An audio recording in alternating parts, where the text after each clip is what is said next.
Bonjour, je suis très heureux de vous retrouver dans mon émission Let's Talk About LGBTIQ.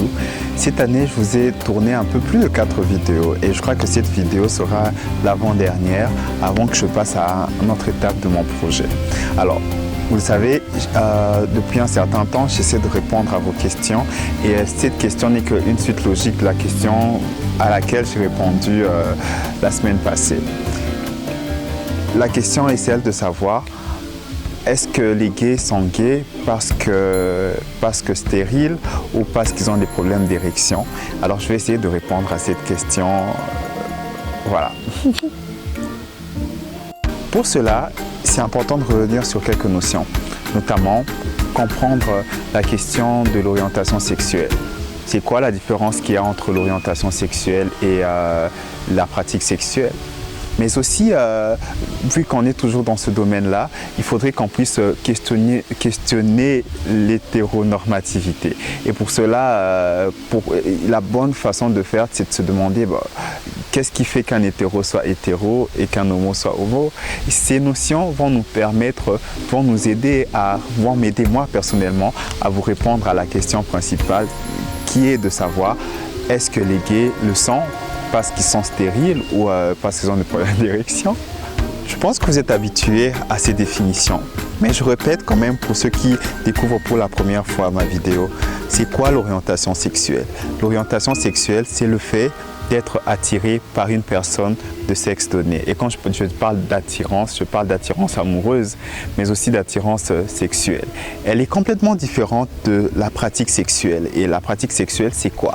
La pratique sexuelle, c'est ce que l'on fait quand on fait l'amour.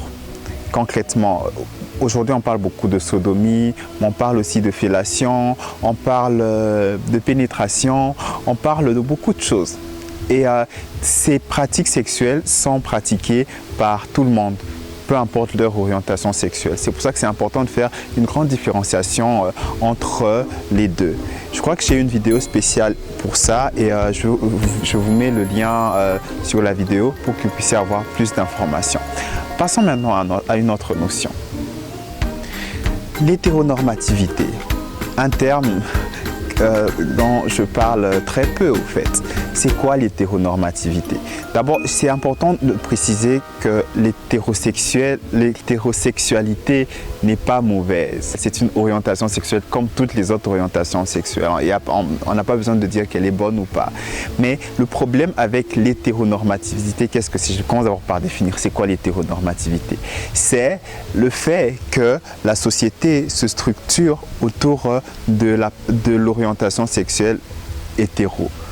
Genre que tous les individus doivent de façon obligatoire avoir l'orientation sexuelle, l'orientation hétérosexualité. Et ça fait en sorte que ceux qui ne sont pas hétérosexuels seront stigmatisés, violentés dans la société. Mais l'hétéronormativité va au-delà de ça. Ça prend aussi le fait que l'homme est souvent dominant, il domine la femme. Et ça fait que ça réduit les droits et les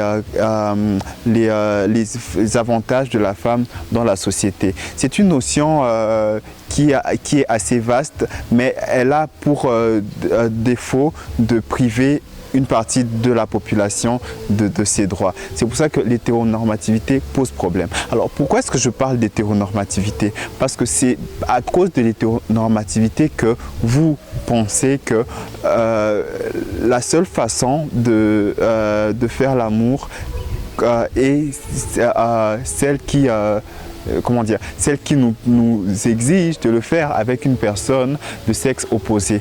C'est pour cela qu'une personne homosexuelle aurait un problème à coucher avec une personne de même sexe. Parce que c'est pas normal, l'hétéronormativité nous l'interdit. Alors, puisque l'hétéronormativité nous l'interdit, la seule façon logique pour que ces personnes puissent recourir à des pratiques homosexuelles serait des raisons de fertilité ou des raisons de problèmes d'érection par exemple. C'est une suite logique à la réflexion. Tout ça, c'est dû à notre problème d'hétéronormativité. Je pense que je vais vous donner des liens pour comprendre un peu mieux cette notion avant de vous répondre à la question d'aujourd'hui. Bon, passons à la réponse. Est-ce que les homosexuels couchent entre eux parce qu'ils ont des problèmes de fertilité et d'érection? Bien sûr que non. Ils le font parce qu'ils sont homosexuels, ils sont naturellement attirés par des personnes de même sexe. Mais pourquoi est-ce que nous pensons ainsi? Nous pensons ainsi parce que notre société nous a appris à travers l'hétéronormativité qu'un homme ne peut pas coucher avec un homme. Et du coup, ça paraît anormal dans notre tête. Mais j'aimerais quand même préciser une chose, c'est pas parce qu'une personne est homosexuelle que cette personne couche forcément avec des hommes. Voilà. Et je crois que je l'ai déjà dit dans une vidéo précédente. Et une personne qui couche avec une personne de même sexe, quand cette personne est un homme, on va l'appeler plutôt MSM, et quand cette personne est une femme, on l'appellera FSF. Ça, c'est une autre notion que j'aborderai peut-être un autre jour. Alors, si vous avez des questions supplémentaires concernant ce point, je suis ouvert sur mon Messenger pour qu'on puisse en parler en long et en large. Mais j'aimerais quand même vous prévenir que pour ma dernière vidéo, je vais aborder la question passif-actif parce que ça tourne autour de la pratique sexuelle et ça crée beaucoup de stigmatisation et de discrimination dans la communauté LGBT. Pour l'instant, je crois que j'ai fini avec vous et je vous dis au revoir. Retrouvons-nous dans les réseaux sociaux et j'attends. Si vous avez aimé ma vidéo, cliquez sur j'aime. Et en attendant, je vous dis au revoir. Bye bye.